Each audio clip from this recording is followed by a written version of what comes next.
So here we are. This is the 1978 214 with the 37A snow blower, whichever way you want to say it.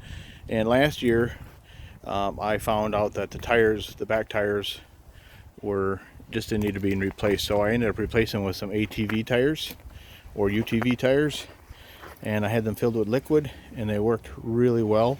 The back tire, each back tire now, just the tire and the rim alone, with the liquid in it, is 100 pounds, and then I added the wheel weights, which is another 70 pounds. So we're looking at about 340 pounds on the back. And I did not bother putting the chains back on last year, but now with this first big snowfall of 2020 here in January, I was doing a lot of work and found myself slipping and sliding in a lot of places. So I've decided to see if I could get the chains back on that were original with this tractor, and they worked really well. And so I did some driving around and put myself in some spots where I knew was slick.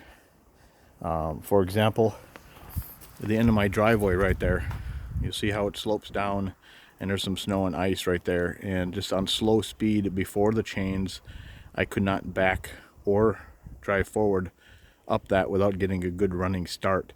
Now, as a test, I decided to try it again with the chains on it, and this time it didn't slip. It just drove right up, forward and backwards. So the point of this video is to tell you that even with the ATV or UTV tires that I put on here and the weight, the chains still make a big difference.